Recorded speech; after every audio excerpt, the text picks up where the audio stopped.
back to Browducation. I'm your host, Megs, and we are continuing our conversation, sort of, from last week's episodes. If you tuned in, and you better have tuned in, just kidding. I had my friend Brooke, my brow bestie, on, and we were kind of all over the place in the best possible way because we both have ADHD, and our brain does that naturally. I guess naturally, yeah. You know, we can be chemically altered, but naturally we are all over the place. And sometimes it's a superpower, sometimes it's a pain in the ass. And I think that honestly, and this is from my own personal experience, I'm no longer talking for her or anybody else, but my ADHD has not come alone and has me. It's just the neurodivergency. I think neurodivergency comes with some unwelcome bonuses. And I think business ownership comes with some unwelcome bonuses too, if we want to call them that. I have anxiety and depression that has been diagnosed, and I don't know if it's a direct parallel, but I do feel like sometimes my ADHD and kind of spiraling that comes from it goes hand in hand. Another thing, parallel to the business side of it and personally, imposter syndrome also comes with it, along with anxiety and all of that.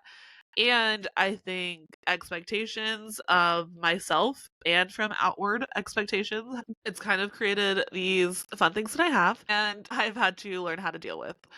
Being a business owner with all of these things, and just being a human with all these things is hard, and trying to avoid being like having to rely solely on medication was a goal of mine. And I am not going to lie, sugarcoat it, or anything, but it works great. I am not anti-meds. I've been on them. They're wonderful. I just don't want a reliance on it. And, you know, they're expensive. So as a solopreneur, it's hard with just the cost of insurance and things like that. There's some things I've had to do in order to be a better human, a better business owner, and just kind of cope, you know? I think not even ignoring the anxiety, the ADHD, the depression. I feel like this is a really weird start and just kind of bearing my soul to you. But this is my kind of way of showing, I guess, using my platform to advocate for those who suffer from mental health issues. I guess issues is a bad word, but just mental health in general. We all have some sort of mental health things that we have to go through, and some have more than others. I've definitely noticed that owning a business has made it worse over the years, but I can't change that because I absolutely love it. It's everything I've ever wanted and more, but I think it's just something that's caused a lot of anxiety and all of the things. So, in order for me to maintain my dream, I've had to build boundaries. I've had to figure things out more and not ignore it. And honestly, all in all, it's made me a better person, right? I kind of just want to share some of those things and go a little bit more on the neurodivergency and what it means and how I've dealt with it. So, I think there's everything, just like, you know, we talk about like autistic scale and being on the spectrum. I think anxiety, depression, and ADHD are kind of their own spectrum as well. And I think they ebb and flow. I think there's periods where everything is a lot harder and there's periods where it's a lot easier. And I think also being a woman, we have our cycles. That's something else that I've looked into recently and gotten to know a lot better as I've, you know, grown as an adult. I wanted to know my cycle better. I don't think it's something that we're educated enough on at all as women. And knowing when I'm more active and able to do more is so important. And I think a lot of the times our hormones kind of affect our brain, and, you know, our normal concerns are heightened sometimes and, you know, lessened other times. I just feel like, unfortunately, my business is me. I'm it. I'm the business. If I'm not here, the business is not successful. I have to take care of me. That's part of taking care of the business. And I think talking to solopreneurs and other, you know, even if you're not the owner of your business, if you're a service provider, you are how you make your money. It's very important. The same way we take care of our tweezers and our tools and our instruments, our brushes and whatever, we have to take care of ourselves because we are also a tool. So that's kind of what I wanted to get to, is that it's important to take care of yourself mentally and physically and emotionally. Taking care of you is taking care of your business. One way, not mind related, is ergonomics. That's another thing I've been really trying to focus on, is making sure that I'm not straining myself at work. Having the proper stool is super important. Having a table that works for you. And I'm somebody who's taller. One thing that I always struggled with was height. Currently, I'm lucky and I have a electric table as my table in my room that I can move with ease. Which is a huge benefit for my back. I've had hydraulic in the past, which is really nice. I have had just the generic table, like the ones that don't move up and down, or like you have to like completely break it down to move it up and down. And I would say, as a tall woman, that those can be really tricky, but I will say that having like a little footstool is a super easy way that you can keep the table at the height that you need and then still help your clients get on and off if they're shorter. Ergonomics are super important. I've talked to, actually, there's an episode last season of this podcast where I talked to a massage therapist who focuses on body work and healing. That one's really important.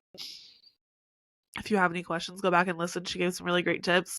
Working with personal trainers can be really helpful. They can kind of zero in on super important things like strengthening your back and your neck, arms and wrists, and things like that. There's ways that we can really make positive changes but still care for our bodies, because this job is freaking hard on them. There's also the same way we are taking care of our body and making strides to do that, we have to do the same thing with our brain. So one thing, a quote that I saw on Pinterest that really changed my perspective on giving your all every day was that you can still be giving 100% of yourself, even if it's only 40%. Because if the day of you only have 40% to give, 30%, 20%, if you give all of that 20, 30, 40%, you have given 100% for that day. You do not have to be at 100 to give 100%. Brilliant. Changed my mind so much. I had to share. I shared it with a friend recently, and it was just like, thank you, Pinterest, because shit's hard. And it's nice to have that reminder, because I think one thing that is a common occurrence, circling back to imposter syndrome, is that we're freaking hard on ourselves. I don't know about you, but as a brow artist, I'm a perfectionist and I have very high standards.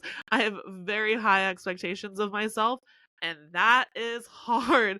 I always joke all the time that my boss is a hard ass. It's me. I'm the boss. I'm impossible to work for, which is why I don't have employees, because only I can live up to these standards. It's toxic, for sure. Don't get me wrong. It's built a very successful business, thankfully, but it's hard and it's something that I struggle with. So taking care of yourself is really important, like I've already said 100 times. But I think it's just important to know what you need and what you don't. So I really, last year was my biggest year, up till I think I'll surpass a bit this year, but it was my biggest year. So that was crazy. But I immediately went into this year going, not happening again. Like, I burnt the fuck out. I did so much last year that was wonderful and great, but I hit my limit. This year was about consistency. This year was about not having super high highs, because they ultimately resulted in super lows. I was still able to hit those goals and surpass previous years, but at a very high cost. So this year, I had a few moments where I was panicking because the numbers didn't jump, but they stayed consistent. I think a large portion of it is running down the clock. Like, I'm always worried about making more and earning more and being more successful and growing. But I think we have to look back and do compare, like compare and contrast and just be like, wow, no, I've accomplished a lot and I still have a lot of year left to do more. And especially thinking financially, like, there's still more days in the year to bring in more money and whatever, make those minimums and those, goals. So there's ways to make strides even when you're struggling, and I think that's help. I think that one of the biggest things I learned this year was that the only way to make really large strides is help. Like, I would say the biggest example I have is my podcast. Season 1 versus season 2, completely different, because season 1 was a test of what can I do, and season 2 was a full-blown game plan. There was preparation and, so much more went into it. Season 1 was, do I want to do this? Let's just have fun doing it. I'm going to figure it out as I go. And don't get me wrong, I love a go with the flow, do what you want kind of a situation, but I will tell you, season 2 is performing outstanding in comparison. So, put in plans and get help because we can't do it all. I don't want to be an employer, as I said a second ago. I don't have to have an employee. I can have contractual labor. I can hire people, in that way, and also seek out coaches and, help in that way. I think that we have to remember that it can look different for everyone. Figuring out how to get help in the way that works for you, and also trial and error. This is ridiculous. I'm on my 3rd assistant, but my 2nd virtual, and I adore her. Like, seriously adore her so freaking much, but it took so much to get here. So, I speak the highest of praises to her, who will also hear this. So, hey, I love you. You're amazing. But yeah, I think help is huge. And I think that it's one of those things that I fought for a really long time because I was like, I own my own business. I want to do it all. I want to do it my way. And I, left my last job where I was an employee because I didn't want to do it their way. I think we just fight things a lot. And it's so funny that it took me this long to come back around and realize that help is where it's at. I needed help. Another thing that I've done that's kind of built a boundary in a really good way is having a personal phone and a work phone. I know this is not something for everybody. I think at the minimum you should have a work number and not use your personal number for a lot of different reasons, but honestly we just shouldn't be on all the time. Like this past Sundays, I try to be phoneless, but my work phone is off. Like, it's not on me, it's not near me, it's in my home office the second I get off work, because I'm not during my working hours, or at least my service provider hours anymore. I clocked out. I'm going home. I'm not answering the phone. If I had a business that still had a landline or something like that, like, those calls would wait until the next day. Mobile phones and social media have given our clients a lot of access to us, which can be hard and a huge benefit at the same time. Don't get me wrong. There's two sides to that coin, but we have to protect our peace and we have to have time off. I like having 2 phones. The other thing is, like, I need to do this sooner rather than later, but it's so hard to let go of because the social aspect of it all. But, like, I have such a bad time with social media, and lately I've been like grabbing my phone to look at Instagram for no freaking reason at all. What I need to do, and what I'm kind of thinking of doing, is deleting it off my personal phone and only having it on my work phone. Oh my god, voila. Also, I've more recently decided that all of my, like, work photos and things like that can just live on my work phone. It's just really nice to differentiate. So much of our small businesses or our kind of things just mesh into each other, and they're, like, so ingrained and threaded through our lives. It's really nice to carve out clear and hard boundaries just to protect yourself. Another thing that's really beneficial, and I've done this from the beginning of my business and I swear by it, is having online booking, or a really solid booking system where clients can move their appointments around, check their appointments, and have more access to things. Is super duper helpful, so that when I'm not in immediate contact, I don't have somebody working, I don't have a secretary, nobody's working my phones, it's just me. It's really nice when they can go online and make their own appointments and change things around without having to get a hold of me. Waitlist features are really cool. Also, that's something that can get taken off of your plate. Just kind of, like, in itself, another way of having help without having to hire help. Another thing I would say is, like, circling back to the imposter syndrome and how hard it can be. I think it's something that I'm always gonna have to deal with. I don't think I'm gonna just be able to, like, not have imposter syndrome. I think it's almost in a way healthy and humbling to have a little imposter syndrome. I think it can be a detriment at times and kind of keep you from doing, like, good things. But I think there's also, like, faking it till you make it and just trying to force that confidence that's really important, and something I'm currently working on. So fake it till you make it and just do the things. Like, worst thing is it flops or it doesn't do super duper well. Try again. Keep going. My original goals are different than they are now, and that's because I've outgrown things and I've switched things and I've changed things. I get uncomfortable with change for sure. Hey, it's Emily here from Browfox Beauty. I'm so proud to be sponsoring this episode of Browducation. If you are new here, let me tell you a little bit about Browfox Beauty. We are a professional brow line for the esthetician. We specialize in easy retail for the busy esthetician. We also have a line of better back bar basics so you can be super confident putting pre and post wax solution and massage oil onto your client's skin, giving them the best glow and the best brows yet. You can find more information at browfoxbeauty.com or on social media at browfoxbeauty. And just do the things. Like, worst thing is it flops or it doesn't do super duper well. Try again. Keep going. My original goals are different than they are now, and that's because I've outgrown things and I've switched things and I've changed things. I think I get uncomfortable with change for sure. We recently switched our couches and I had like a full blown meltdown because it like was so different than what I was used to in our house.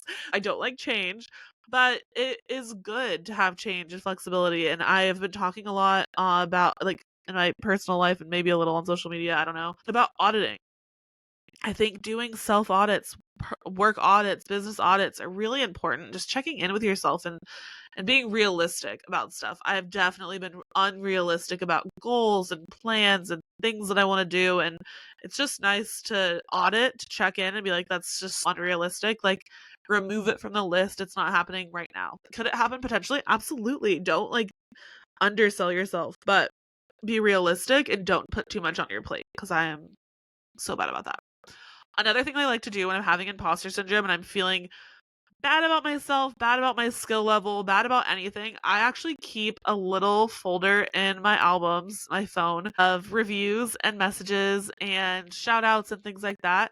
And I literally will sit and go through it when I'm feeling bad about myself and like that I'm not doing well or I'm not performing at my best. I'll go through and read like my reviews and stuff. It just makes me feel better and then I'm not doing poorly. My clients are happy. My students are happy. People are happy with everything and are enjoying it. And, I am doing better than my imposter syndrome is letting me think. I think that's one hack that I'm really fond of. And I think everyone should do it, especially if you're in the service industry. It's nice.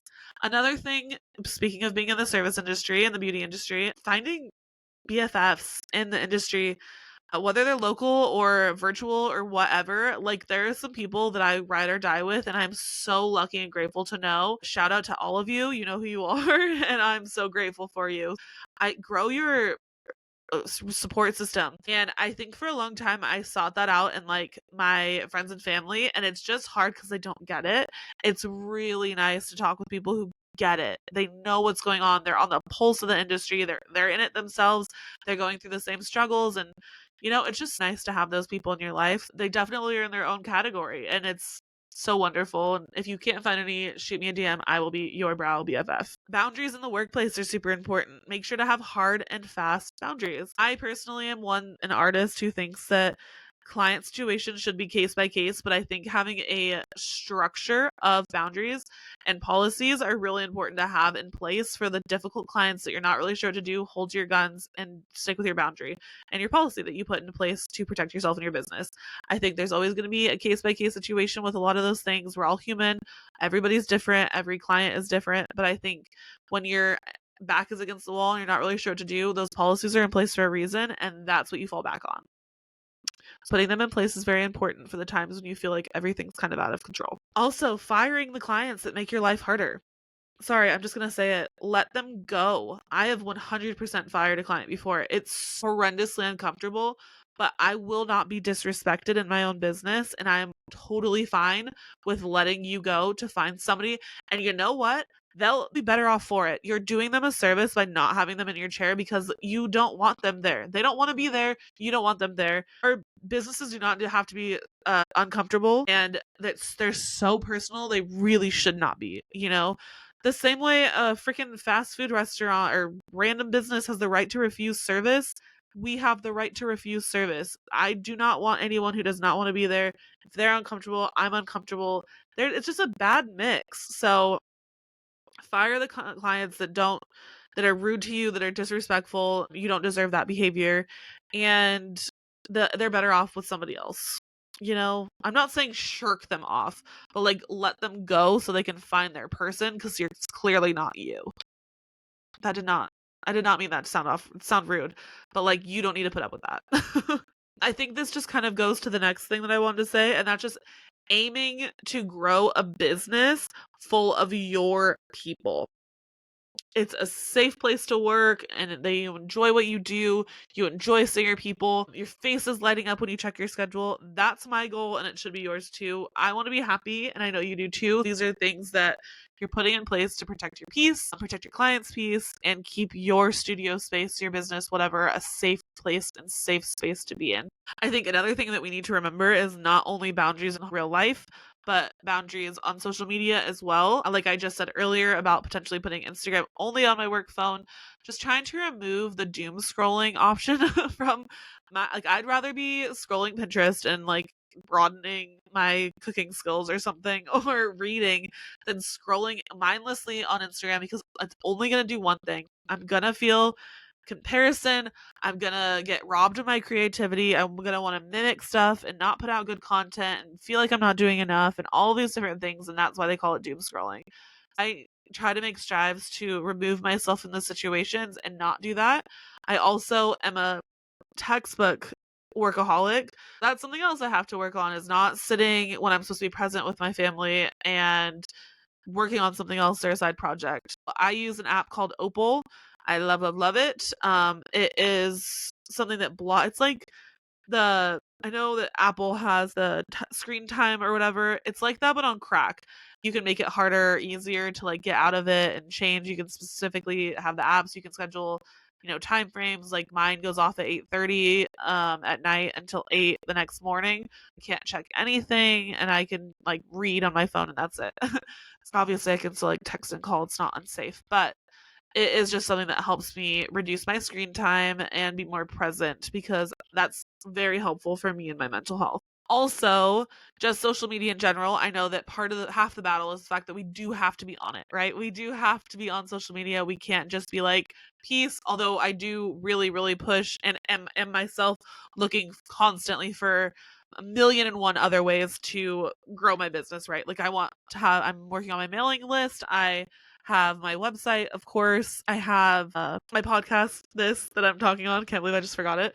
But like I have other options of people finding me, other ways for me to talk to people and get my business out there and my opinions out there and all that jazz. I want other streams of people to find me, not just social media. I really do strive for that. But we do have to be there, right? Like Instagram is still pivotal in my business. It's not something I'm going to just unfollow people and mute them. Sometimes I feel bad about unfollowing people, which is a silly thing to think because who fucking cares? But I've definitely unfollowed somebody and then gotten a DM of like, why did you unfollow me? And I was like, holy shit, why do you know that I unfollowed you? First of all, but I digress. That's their problem, not mine. But like you can also mute people if you don't want to see them as much in your feed or their stories or whatever it is. But like protect your peace online too. Just like make sure that it's a fun place to be. Because I know I've definitely gotten in certain following frenzies and like somehow I'm like going on my feed and I'm like, how did I get here? I like feel bad about myself. This is stupid. I don't need to follow these people. Just make sure that is also something that you're taking into consideration. This was supposed to be a quick and short little mental health chat with y'all and like neurodivergency and trying to figure things out. Another thing that I think I forgot to mention, but I have mentioned before, at least on my Instagram, is for ADHD task oriented things. Like I'm currently, which this is a great thing to talk about because I'm right in the thick of it. I have 2 manuals on my website. If you followed me, you're probably familiar. I have a hand-tied threading manual and I have a brow lamination manual. They were never really originally designed to be sold in that way. I think that they're great resources. But I never went out when I created them. They were to go along with my courses. I never really made them to be a standalone course. They're just manuals. They're not courses. And I've been pretty on top of expressing that. But I am at a point where there's a lot going on. I'm doing a podcast. I'm growing a podcast. I'm growing my business. I'm still in the studio 4 days a week. There's a lot of things going on and on my plate. I have a little bit less flexibility for trainings, and I want to still reach people, especially people who don't want to invest quite as much and want that lower ticket investment.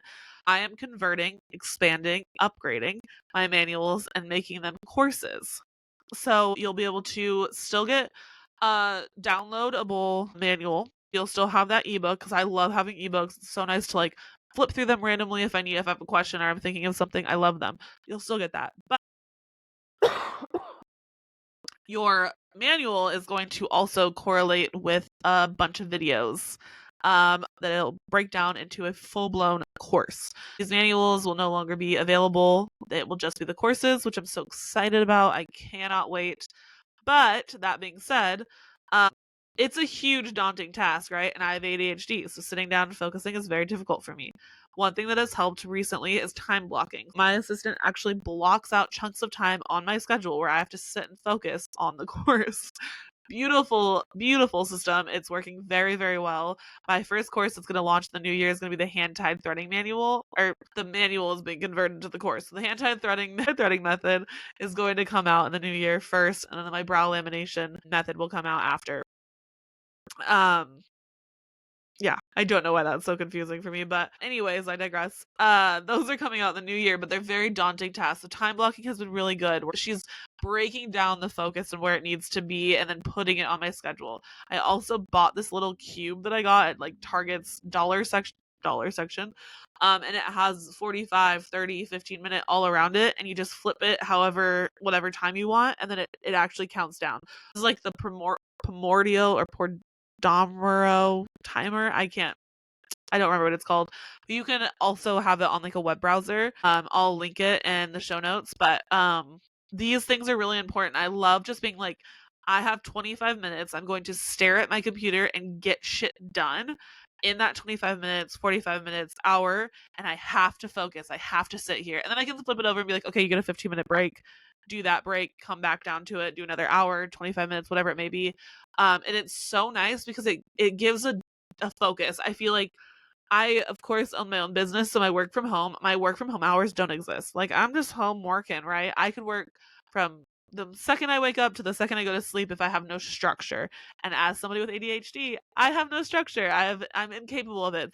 Having my virtual assistant help with the structure on my calendar and then having that little cube be my structure in the moment physically is super helpful. That is a tip I have. If you want, I'll try to look on Amazon and see if they have something similar to the little block that I have too. Okay, really quickly before I am done, this episode went longer than I planned, so listen to it on 1.5 or something. But we have to go to our ingredient corner. We are jumping back into our Milady dictionary. You know, I love this little baby. And today I wanted to talk about because I am a personal trainer. What am I saying? Okay, I just recorded a podcast before this as a guest, and I think I've hit my limit of talking. I'm rambling now. I am a pro trainer or on the pro trainer team for Browdown Studios. And one of my favorite things about Browdown Studios lamination line is their delivery system, which is aloe based. So it's thioglycolic acid is encapsulated in aloe. The fact that I got that out is amazing. Anyways, one of the things that you may not know is how delivery systems work. In lies Lady, enters to the chat. I figured today would be a good day. I don't know why today, but I figured this would be a good ingredient to go over. That's what I'm really meaning. So, what is a delivery system? A chemical system that delivers the active principle to the targeted site of action in the skin in order to optimize performance. Delivery systems can affect skin reaction, ingredient penetration, and ingredient efficacy. Unless the active ingredient is delivered to the right place within the skin and at the appropriate concentration, the efficacy of the product can come into question. Love that. So we know Renee worked with his manufacturer to make sure that everything is on its P's and Q's. I've used the product for a while. It's beautiful, and I think it does everything that it's supposed to. So it's really cool to understand what these delivery systems are capable of, and they're encapsulating that active ingredient and driving it home. And the same way that it's saying it can affect the skin, It's affecting the skin and hair in such a positive way because we know what aloe does, and aloe is incredible for hydration, calming, and soothing, all of the things that we want when chemically altering the hairs. And when we're chemically altering the brow hairs, we're chemically altering the skin. So such a wonderful product, such a wonderful system, and delivery systems are super cool. The more you know. I will catch you next Thursday right back here on Browducation. Thank you so much for listening, and I'm so excited for the guest next week.